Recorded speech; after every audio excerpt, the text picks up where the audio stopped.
What's going on, y'all? So listen. What's going on, you guys? I hope you guys are having a happy Thanksgiving. I hope it was wonderful.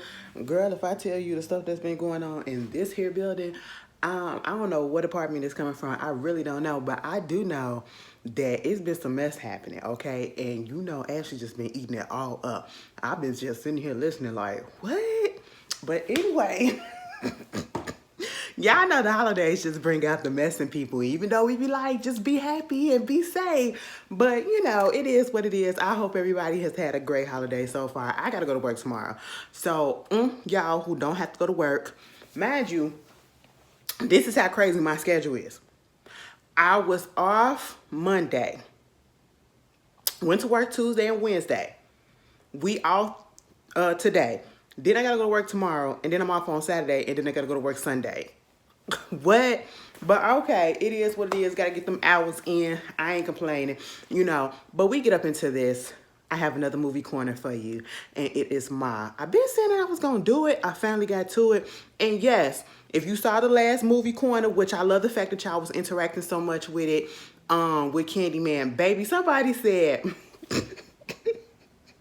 Somebody in the comments said, not you fear shaming or something like that, you know, because I said that I think it was concerning the whole situation with the Tales from the Hood movies. Oh my goodness. I feel like, I don't know, because I went, as soon as I said that I was going to go ahead and watch Tales from the Hood 2 and Tales from the Hood, I watched Tales from the Hood 2 right after I finished doing the movie corner the other day. I rented it out. It was on $3.99. And then I was looking at the comments. Somebody said, Tales from the Hood 3 is so much better than Tales from the Hood 2. I said, hold up in my mind. I said, wait a minute. It's 3 of them? I didn't know that. But at the same time, I was like, you know what? I'm going to go ahead and I'm going to watch it still. I watched it and I got some things to say. We'll talk about that probably in another video, okay? But tonight, we're going to talk about Ma, okay? And honestly, I don't even really have to go through this movie play by play because it is really, really simple. You know what I'm saying? And at the end of the day, I guess the moral of this story or this movie was stop bullying people. Okay? Because you never know what they're going through. You don't know how they're going to react. You don't know how this is going to continue to affect them. Stop bullying people. All right? And also, get you some help. Okay? Get you some help. This movie was literally a mind freak, okay? And at the same time, I felt like Ma should have been in jail a long time ago. I just felt like she should have been in jail a long time ago. Ma was a predator, okay? Ma wasn't wrapped too tight. And I understood why, but at the same time, she still had a whole bunch of stuff that was going on prior to knowing who that little boy was and kicking it with these little kids. I said, excuse me. Now, this ain't my first time watching Ma. It ain't my second or my third. Baby, but listen, every time I watch it, I'm just like, how? How? And I was looking at it recently, and I said it. Mind you, this movie came out in 2019. I remember, and they said it's a horror mystery. I wouldn't say it's a horror. It's more so of a mystery. Horror to me means that it was scary, and I guess a psychological thriller type of scary, I guess, if you want to put it that way, because it really wasn't that many kills in here. And if they did happen, it happened towards the end, right? And it just, you know, I guess if you want to say it was scary in the sense that this could literally happen. And it was just like, it wasn't so far-fetched. You know what I'm saying? But at the same time, I was looking at this movie and I'm just like, because I told Octavia Butler, she was the one who was playing, or that's the author. Baby. Girl, not Octavia Butler. At least she black too. Octavia Spencer, you know, Academy Award winner. Octavia Spencer went on ahead and did this movie. Now, I remember when the movie preview came out. And I was like, oh my goodness. We all was like, we got to go see Ma. I will never forget that because we was all on Twitter and social media just hyping it up. And then when we went to go see it, we was just like, girl. We was like, girl, because listen, one thing about it, we don't have that many black so-called horror movies or whatever, or a horror movie type movie that, you know, or suspense or whatever that has a black lead. And so therefore we love Octavia Spencer. She's a good actress and everything. So of course we wanted to see this happening. You know what I'm saying? We wanted to go out there and support. Baby, I said, oh girl, what is this? I said, as I'm watching it, I'm like listening to the script and the things that are being said and the things that are being done. I just felt, in my honest opinion, listen to me good, in my honest opinion, I just felt like this script was originally written for a white lead actress and not a black. Because I just don't feel like we really would have did, maybe probably like 2% of the black women or the black population probably would have did something like this. But as a whole and as a majority, we wouldn't have did nothing like this. Like, girl, what? Who does this, baby? Not with no white kids either. I said, oh my God, what is going on? Girl, it was a mess. So we get into the story, and again, it's basically about bullying and the effects that bullying can have on a person from childhood, from whenever it happens, all the way up to adulthood and all of that. But at the same time, that's why therapy is here. That is why therapy is here. I don't care if you get bullied, okay? That does not give you the right to take your revenge in this manner. It don't give you the right to take somebody out the way that she did, okay? And it cost her what? But at the same time, I'ma be real.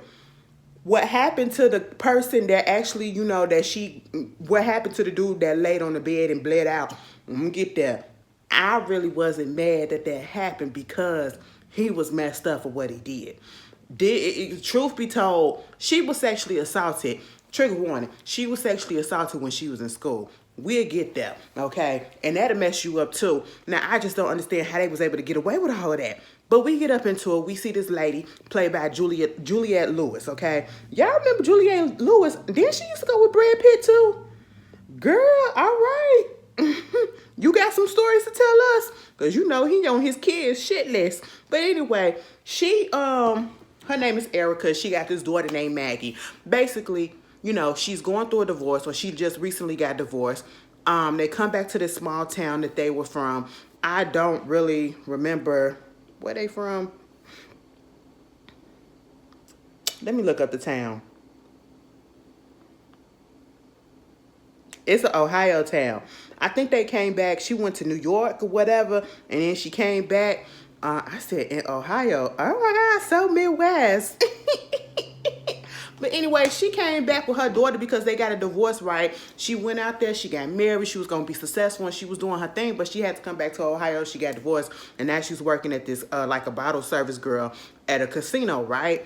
And I mean, obviously the casino must be paying well because they got a little house. They probably renting it, and she got a nice looking car. She probably getting some little, you know, alimony and all that stuff. Plus the child support, because the daughter Maggie, she's still up in high school or whatever. So she gets to go to the new high school. She meets, you know, she just looking around. She get acquainted. Now, when she was walking trying to get her to her class, she run into this girl named Jeannie. She in a wheelchair, right? The wheelchair is motor operated, okay? And it came to the point where she was supposed to be trying to go up the hill. It was like a slanted little hill or whatever in the hallway, and her wheelchair just wouldn't do nothing. And she was like, oh, I'm so sorry. My battery kind of like gave out. And she was like, oh, no problem. I'll help you. She's like, just give me a little push. So she pushed her up there, and all of a sudden the damn thing started rolling. I said, magically that the chair started rolling when you said that the battery needed to be charged. I said, all right. You know, she was like, I'm thankful for you. I'm thankful for this. I said, excuse me? Me and Maggie said, wait a minute, what's going on? You don't even know me. Thank you. Just say thank you. But you know, I ain't paying no mind, okay? She was just grateful. She probably didn't have nobody just, you know, reach out to her or whatever. And so, of course, yeah, she's thankful. You know, moving on from that, she gets to the lunchroom. She see the kids all out there. Then she just remembered, it's like, I don't want to be mingling with them, first of all.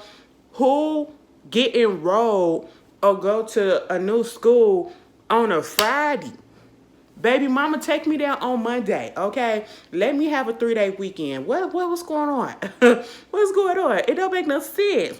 She going to the library to eat. I said, they let you eat up in the library like that? They tell us that you can't have no food up in there, all right? Meanwhile, you know, this girl and some boys come up in there, and they basically was like, they instantly took to her. What was the name of them? You got the friends, they become friends. One name is Haley, she's the main girl. You get Chaz, who is also, oh my God, what is his name? Also, damn. Power Book 2 Ghost. What was his friend name? And I'm talking about Tyreek's friend, the white boy, Gianni. And that's his name in real life. I can't remember. That, and I think Power Book 3 come back. Raising Candy come back next week. Oh, yes. But yes, you got him. He played Chaz. And then you got Andy. And you got the black boy. And I said, you know what? I feel some type of way about the fact that, I think his name was Darrell. You know, I always feel a little cautious about, you know, being the only black or the person of color in the group. It doesn't sit well with me, and it makes me cautious, especially after I heard about that story when that black lady went over there to that sleepover with them white women, and she never came home. She never came home alive. She came home dead, and they still acting like they don't know what happened to her. Yeah, I just, you know, not saying that white people are bad. I'm just saying I'm a little cautious sometimes, okay, around my surroundings. And then they up there doing drugs and alcohol. You know, Maggie fit right up in there, right? And I'm just like, you don't know these kids. They were supposed to go to a party. The party got canceled because whoever was throwing the party at their place, the mama basically wasn't going to be gone. So they had to cancel it. So they basically were about to be rolling around in Andy's daddy's van trying to pick up some alcohol. Now, this is my thing. It's 2023. I don't know, and I mean, this was 2019, and even back then, I don't feel like this still happened, and if it does, it must happen in small towns, okay? Because, y'all standing outside the store asking people to go up in there and bag out some liquor. What? When we did that stuff, we ain't do that with strangers, at least from my experience. I had my uncle buy us some alcohol. I'd never forget. We had a sleepover. Me and my friends had a sleepover, right? I was over at her house, and it was a group of us or whatever. I think we was like 15, 16 years old. And I was like, Uncle Ted, so we gonna be having this, you gonna go to the store, get us some liquor. He was like, fine. Baby had a whole bunch of, you know, Seagram, apple vodka. Baby, when I tell you we was told the fuck up that night, we was told up. See, that's how you do it. You get a family member, or you get an older friend or somebody that'll do it.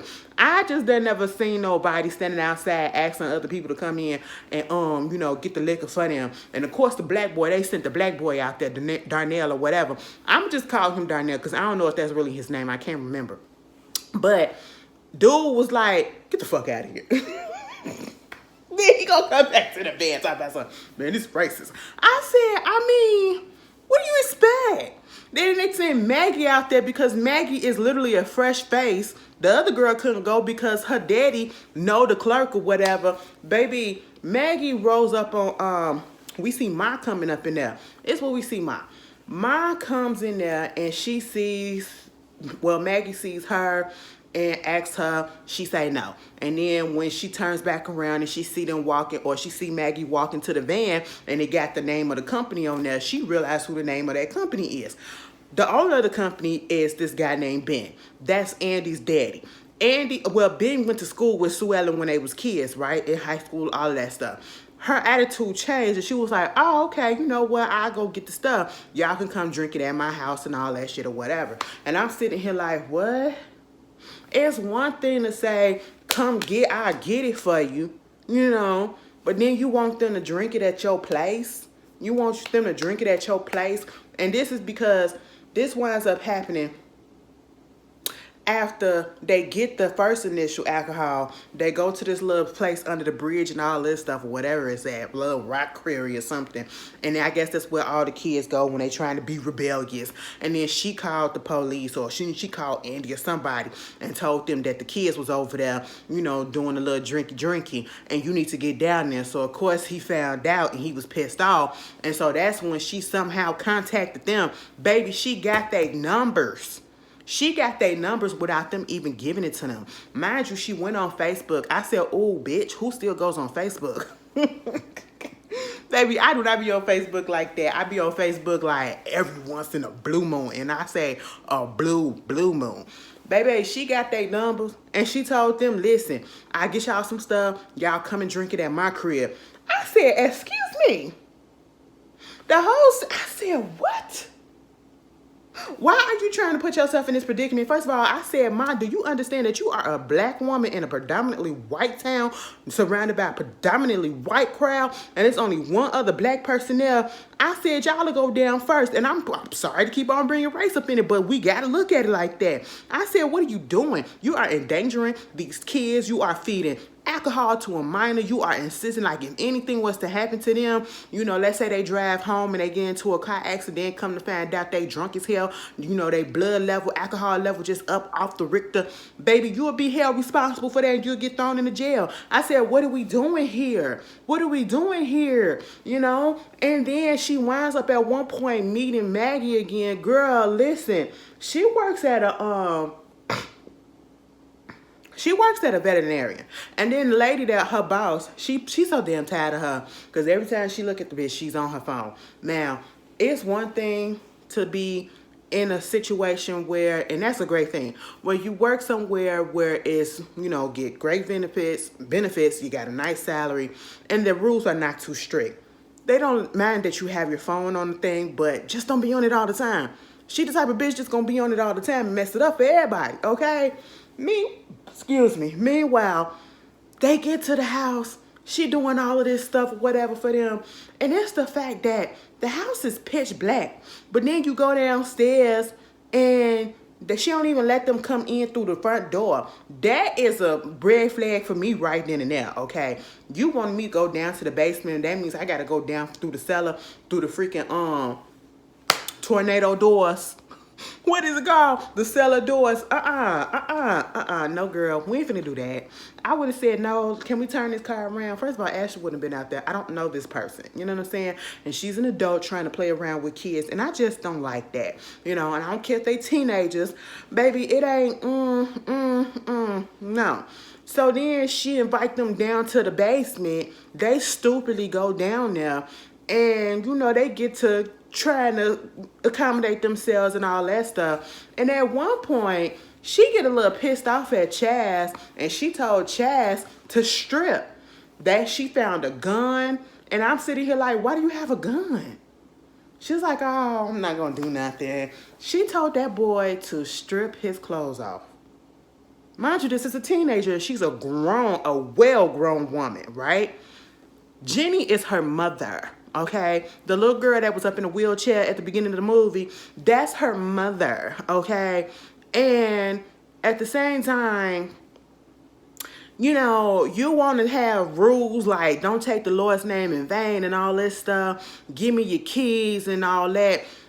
But yet you letting them do all this stuff and you told that boy to strip. And I'm not stripping down to his underwear. She told him to strip bucket naked. I mean, seen his dingling and everything. And I said, hold up. At that moment, y'all should have said, it's time to get the fuck out of here. But no, we're going to continue to talk. We're going to continue to drink and all of that stuff. She waving guns over there at y'all. And I'm sitting here like, the bitch is crazy. The bitch is crazy. And I just need to understand why. Why don't y'all put two and two together? You guys are not that, y'all not slow. Okay, y'all old enough to do that. And it's like she's coming on to the kids, the two boys, especially Andy, right? And I'm just really confused at this point. I'm like, why are you doing this? This is disgusting. Mind you, Andy like Maggie. He eventually links up with her, right? And then all of a sudden, we get a flashback to Sue Ellen when she was in high school. We'll talk about that later. We'll talk about that later because it all plays a part. Um, you know, basically, Ma's place becomes the hangout place, right? This is where everybody go kick it at, and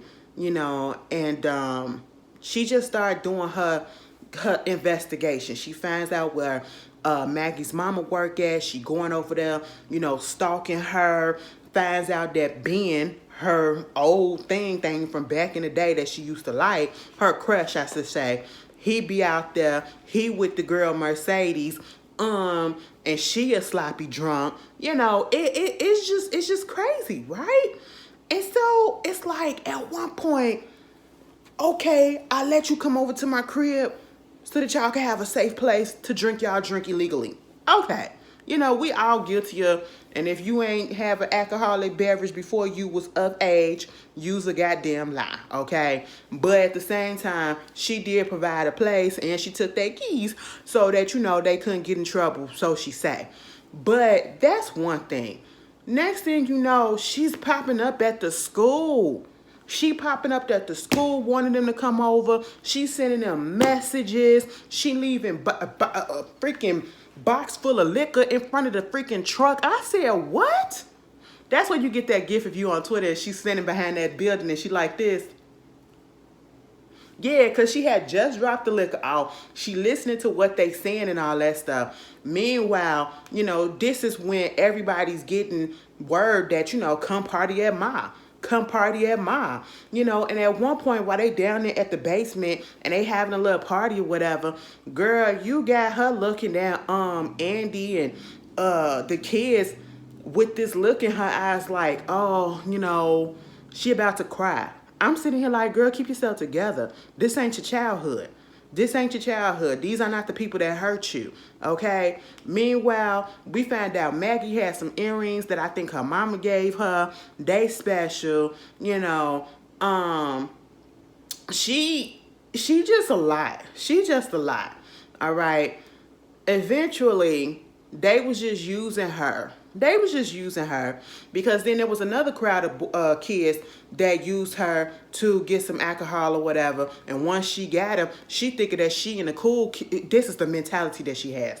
Her freaking mentality is stunted. She thinks she with the cool kids. Baby, you a grown ass woman and you want to be accepted so bad by these kids. And I was just like, oh my goodness, what did y'all do to this lady? Right? Girl, she get in the car. She thinking they finna come kick it at her crib or whatever. They pull up and throw some liquor on her car. I said, bitch, and she winds up crying in the car. I said, hell no, Ma, you better stand up, okay? You better stand the fuck up. Girl, at one point, she put some shit up in their alcohol drink, and the girl woke up like, I don't even know how I got here. Thank God she was at her own place, but she just didn't know how she got there. Meanwhile, she up in her room looking at the old yearbook. She cutting out pictures, putting her picture with the kid. It was weird. It was weird. And then with her own daughter, what she's doing to her daughter is, I guess it's Munchausen. Is that what you call it? When you try to make somebody sick with an illness when they're not really sick. And that's what she got her doing. Because eventually we find out that the daughter is not disabled. There is absolutely nothing wrong with the daughter. The daughter is being made to be sick by Ma, okay? And she really not. Giving her medication that she don't need. Faking like she's in a wheelchair when she can't walk and all of that stuff. And when all of these situations goes on where she had a little party downstairs, she leaves the daughter upstairs. She can't come interact with nobody. And I'm sitting here like, so even when you was in school, I'm pretty sure you had a friend or two, or maybe you didn't. But at the same time, why would you want your daughter to go through the same stuff that you went through? And that was just so messed up. That was the part that I truly did not like, because it's like you taking it out on your child as well. Because if your childhood was shitty, you was going to make your daughter's childhood shitty too. Oh my God, you need some help. Meanwhile, they got tired of the bitch, contacting them. I mean, Miss Maggie had woke up and she had messages, like 15,000 messages from the girl. I said, you are a grown woman, trying to convince these kids to freaking talk to you, popping up at the school when they won't return your fucking messages. And then at one point, Haley, the main girl in the friend group that already been there, not Maggie, she basically said, first of all, bitch, you need a man. Okay? You need a goddamn man. Don't you got a job? Because why the hell is you here? And she winds up sending a video basically telling everybody to block that lady. Y'all need to just go ahead and block her. Okay? We ain't talking to her no more because she crazy as hell. And when she did that, she wound up sending it to her as well. And she was at the nail shop and the lady next to her, do you mind? She was like, girl, get about my business. No, you putting me up in your business, so why don't you turn that down? Acting like a bitch. I said, wait a minute. You know what? I said usually I would be so pissed off, but now that I know mine, I would have said, go ahead and ring her out, old lady, Miss Lady, because mine needed to hear that. She gets so pissed off, you know. Also, she mad at the kids kissing and everything. I said, oh, because the girl Maggie got her little boyfriend, Andy, and her family linked up and everything. And I'm just like, you can't be in your feelings like that. Okay, what happened to you? These kids are not the kids that did damage to you, right? Maggie is the one that's figuring it out, that something about her ain't right. She taking the medicine from the freaking veterinarian and putting it in their drinks and stuff. That's how come Maggie woke up and she didn't realize that she went home. She don't understand how she got there. She woke up so damn groggy, like she was drugged or something. And I just said, that don't make no sense. Mind you, mine came over there and did something to their dog, Louie. I said, what you do to Louie? Louie was sitting up in there sick as shit to the point where they had to take him to the vet. And we know that Ma works at the vet. And I was like, oh, so that's how, you know, Maggie and her, I should say Erica, Maggie mama, they linked back up. So apparently I'm going to assume that Erica was somewhat of Sue Ellen's friend. That's her name. Her name is Sue Ann, I should say, not Sue Ellen. Sue Ann's friend when they was up in school. But she just didn't stand up for her when she really needed her. That's why she was going after Maggie as well. You know, so I was just like, oh, okay. Meanwhile, you know, like I'm saying, she's sending all of these messages. When she finally get that video telling people to block her, whatever, she's sending messages, and not just text messages, video messages like, hey guys, y'all want to come over and party? Y'all want to come over and party? Don't make me drink alone. Don't make me drink alone. I said, excuse me, ma'am. Go turn on the TV. Go out on a night on the town. Go watch a movie somewhere. Baby, hang out with some people that's your own age, okay? Now, she said, then it goes from having fun to, so what, now y'all ain't finna talk to me? Huh? Y'all ain't finna. I said, wait a minute, ma'am. That was an angry message, and you think I'm finna talk to you now? I said, I don't understand why they didn't block her. Because then the last message that she sent, video message, is all like, I need you guys to meet me at her place because I got something to tell you guys, and I need your help. It's important. And I said, oh, so we finna play on the people's heartstring.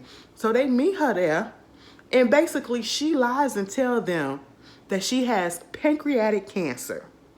I said, bitch, if you don't get your ass up out of here. So this, you realize that you're being iced out.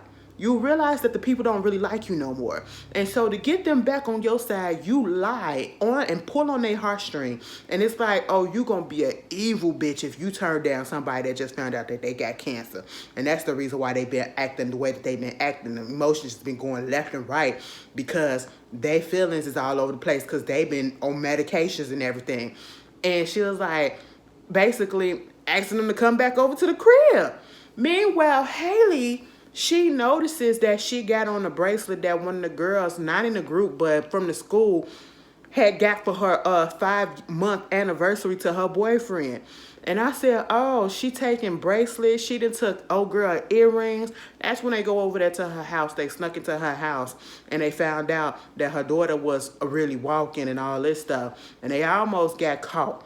I said, child, they going to her room. She got the people papers, the adults that she went to school with got their pictures of. She got pictures of the kids and everything. It's sick, twisted, and demented.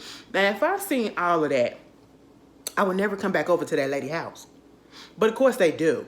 But prior to that, all of a sudden, Ben, who is Andy's daddy, he comes to her job trying to, drop off the cat or whatever because something wrong with it. And this is like the first time that I guess they seen each other in some years. And so, he was like, hey, how you doing, girl? Listen, we should talk. We should link up. Come down to the board, whatever, and we'll have some drinks or whatever, and we'll talk and all that. She was like, okay, cool. Of course she's going to say yes because Ben is the person that she had this major crush on in high school, right? So she get down there, she all did up. Ben finally shows up and he all nice, get a little drink and everything. And, once he sits down and gets settled and put them niceties away, he was like, my son. I was like, what are you talking about? What the fuck you doing with my son? Why he over there at your house and all this stuff? And she was like, what are you talking about? He was like, he put this block on the table because I put a tracker on my car. All my cars got trackers on it, his work trucks, right? And I said, damn, what's going on? I thought Ben was cool with her. The way that he was coming at her at first. Come to find out, hell fucking no, he don't like that bitch. He said, listen, let me tell you something, Sue-Ann. Leave my fucking son alone, okay? You a fucking loser. No wonder why you was a loser in high school. You a loser now, okay? I said, oh my goodness, you ain't have to be so rude like that. Now, at first I said, now see, that's kind of fucked up. You ain't have to talk to her like that. You really didn't. And I said, you know what? At that moment, I determined whatever happened to Ben needed to happen. I'm sorry. It was messed up, but what he did was worse, okay? We get into what actually happened because at one point, Maggie telling Ben's son, Andy, all the stuff that she found and how Jenny can walk and how, Ma got all these pictures of them up on the in her room and she crazy. She just crazy, and we need to stay away from her. Don't go back over to her house. So she go home. Why is Ma over there at the house talking to her mama? Oh, and I'm just like, oh my goodness. And then gonna act like she ain't know who the hell Maggie was and this was the first time they was meeting, right? And so at one point, we get the backstory as to the reason why she do the stuff that she do, And this is why I'm saying when it comes to, you have to be careful. And I just don't understand the concept. Like I said before, I don't understand the concept of hate, discrimination, and I damn sure don't understand the concept of bullying. My thing is, why does it bother you so bad that you got to make somebody's, especially if you're a child or kid or teen or whatever, you have to make somebody's life a living hell just because they're not wearing the latest clothing, just because they don't look the best or whatever to you, they're not attractive to you, or they're overweight or they're underweight or they dress a certain way or whatever, or this or that, they got a disability. Why do you have to make fun of them? They're not they're not doing nothing. They're just trying to live just like you. I just don't understand the point of bullying. I do not get it, and I want to understand where it came from. I gotta go back way, way, way back, because it's just like, why do we as human have to put up with stuff like that? And I just want to know, like, who just wakes up and say, I'm going to bully a bitch today that didn't need it? Why? Now, what happened at Sue Ellen, I can understand, or Sue-Ann, a.k.a. Ma, I can understand how that can have long-lasting psychological trauma to her. Okay, especially if you don't go to the therapy and get that worked out. Honestly, I feel as though she shouldn't have kept it in, and you could tell that she kept it in and nothing happened to them kids for what they did. Basically, they played her. I guess it was like the group of cool kids, every school has a group of cool kids, and I guess they had already knew that she had a crush on Ben, okay? And at one point, you have Mercedes, who was dating Ben, when we see her in the casino. she, when they was younger in school, was basically fixing her up, and they were trying to tell her, yeah, Ben want to talk to you. Ben wants you to come into the coat room, to the janitor closet. He want to let you, suck him off or something like that. And I said, now, come on, Sue Ann. Sue Ann wanted him to like her so bad that she would do anything. They preyed on that girl. They preyed on her weakness, which was the fact that she was yearning for somebody to like her. Somebody to like her. And they used her. They got her all did up, put lipstick on her, and then told her to go into the janitor closet to meet him there. Now they go into the janitor's closet.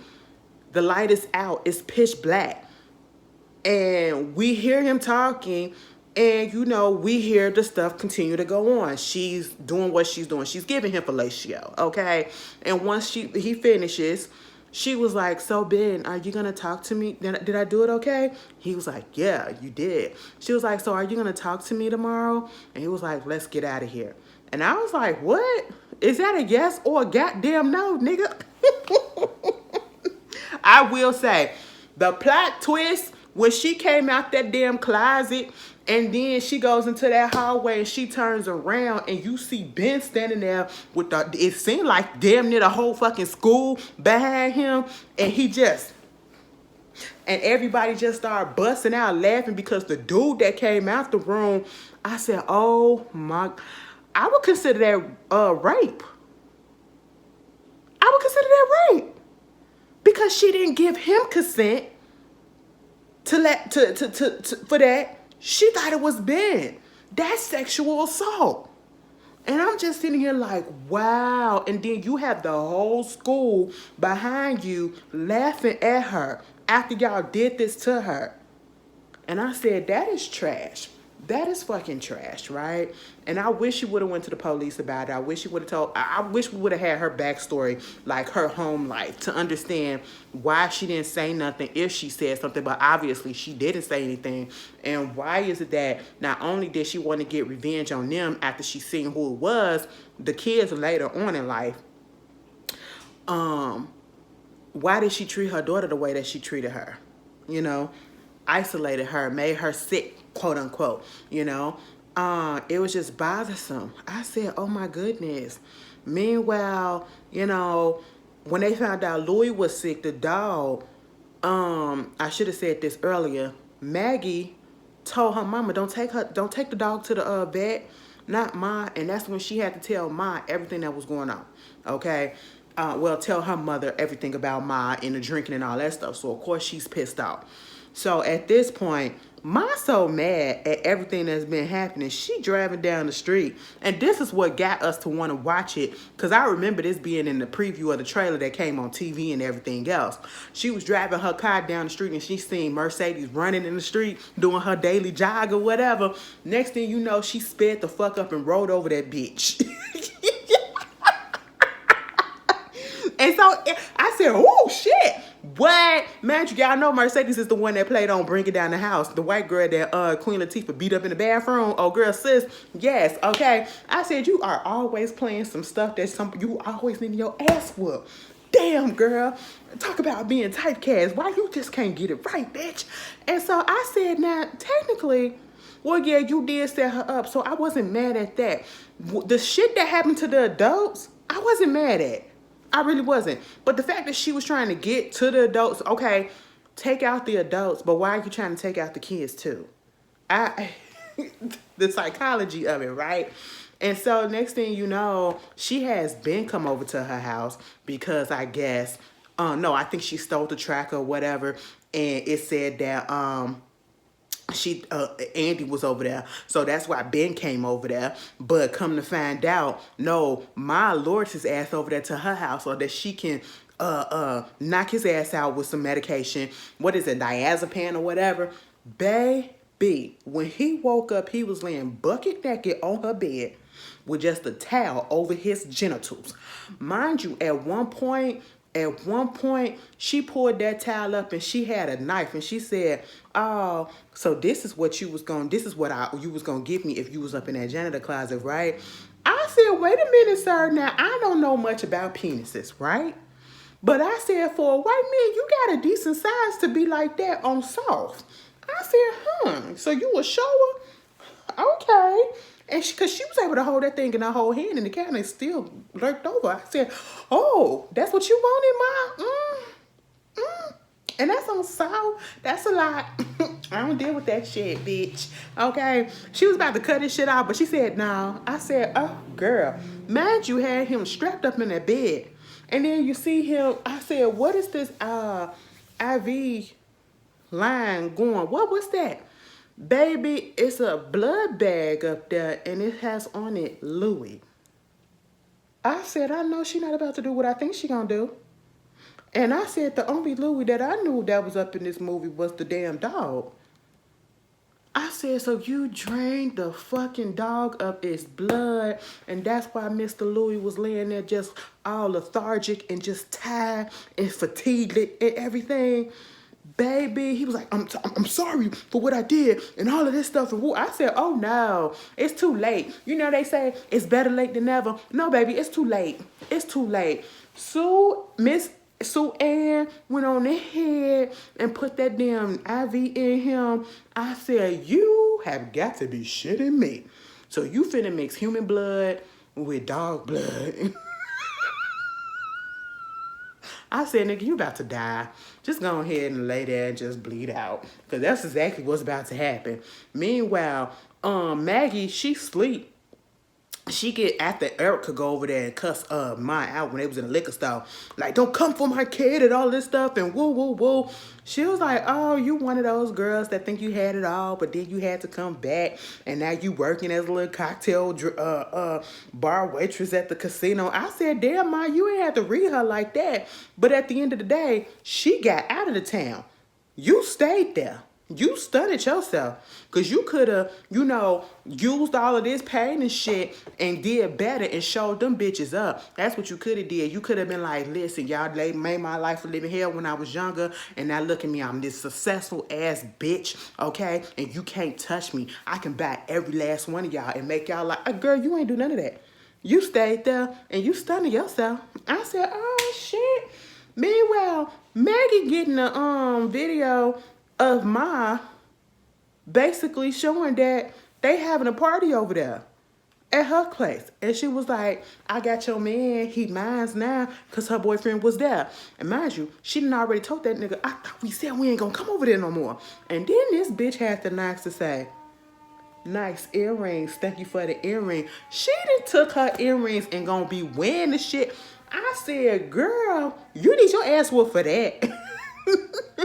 I said, did you at least clean them off before you put them up in your earlobe? That is nasty. All right. Meanwhile, so this tempted it made Maggie get over there because, of course, she's trying to save her man. She gets over there. She's trying to figure out why the hell are they there. She was like, well, Chess, they was throwing him a birthday party, whatever, and that's just all that it is, I said, sir. Meanwhile, Maggie going through the house and she winds up seeing Andy Diddy on the bed just bled the fuck out. He all blue and shit. I said, damn, you died quick. How long the party been going on? Baby, he was dead. Next thing you know, Ma came up there and had stuck her in the neck with a needle too to knock her ass out because everybody else was knocked out downstairs because she done already drugged them with the drinks, okay? And she said, girl, I ain't finna drink nothing from here. So Ma had to do it with the needle. And then when she woke up, she had them all chained up like dogs. I said, I know you work as the vet. Mind you, her boss, she had killed her boss and had that bitch up in a dog cage. She had that bitch stuffed in a dog cage. I said, God damn. What the fuck?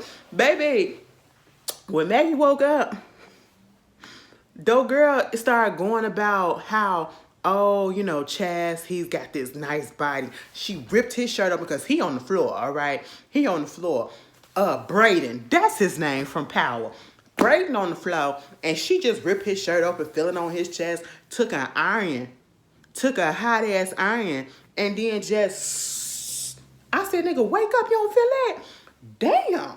And then, the girl, Haley, she the popular girl, I guess they would say. She said that, but the bitch talked too much. She took a needle and thread and literally sewed her mouth. I said, y'all don't feel this? Y'all don't feel this? Next thing you know, it was another girl that was there. She like the preacher kid, right? She want to be included, but she don't drink and do the drugs or whatever else that they do there. She just pretends like she sleep all the time. I said, what is the fucking point of coming there if you just gonna go to sleep or fake like you sleep? You ain't got to drink. You can still have fun. Don't sleep the whole time away. But baby, she was there and she tried to get the hell up. And after Maggie told her, just stay there, just stay there. She tried to get up and run away. Baby, you chained up too. You ain't got nothing to do with this, but you just so happen to be laying on that couch.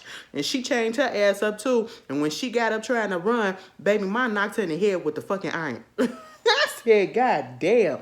Then the black boy Darnell, Darrell, whatever his name, we're gonna call him D. Okay? She said, this ain't got nothing to do with you, but it can only be one of us, meaning only one of us blacks. So she took a fucking paintbrush with white paint. When I first saw that, when I tell you that was the most shocking and funniest shit I have seen in this movie, I said, oh. She took that paint and she painted his face white.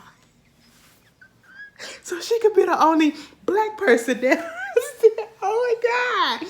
Oh my goodness. This shit is funny. I said, now I know we supposed to feel some type of way, but baby, I don't think it's supposed to be as funny as it was at this point.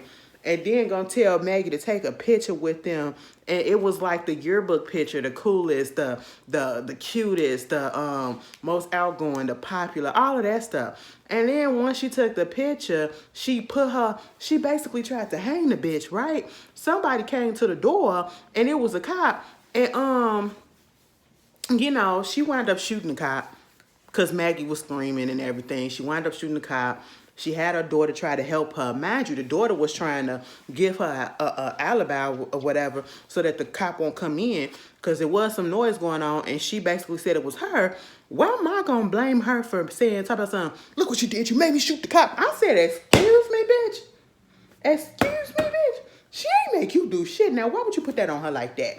Then, you know, the daughter, while Ma went back downstairs, the daughter was like, the cop, he's still moving. To get Ma to come upstairs, and she took an iron pan, not just a regular pan, the cast iron pan, and knocked her ass down them damn steps.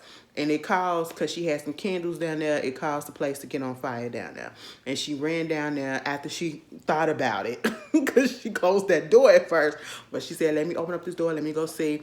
And she saw Maggie hanging there, and she helped get her down, and she took everything off the other people. They get up. Her mama was looking for her, so her mama wound up finding where she was and got them out. Mind you, the one scene that bothered me, when she had Andy, didn't do nothing to him, but she was dancing with him. It was almost like she was in love with him, as if she was looking at Ben, because that was his son. And then he sees what's going on, so he trying to play into it so that they can get out. And he winds up saying, I love you. And then they started kissing, like actual kissing. And then she took a knife and stabbed him in the gut. Baby Maggie took that same knife and stabbed her ass in the side. Now I'm sitting here like, now you got your ass stabbed in the side. This bitch walked upstairs, saw them get out, including her daughter. Oh, they don't love you. I said, well, bitch, you don't love your daughter either, because you wouldn't be doing the shit that you had did to her, right? And so she see that now she defeated. Okay.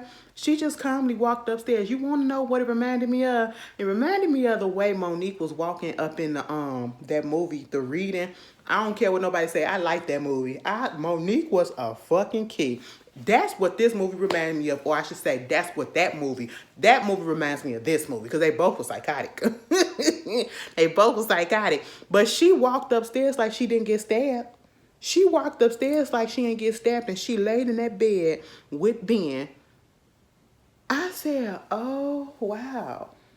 And she was all up on him like that was her man, even in death. I said, goddamn, and the house burnt up. And that was the end of the movie. Baby, I'm just going to say this again. Y'all, be careful what you do to people.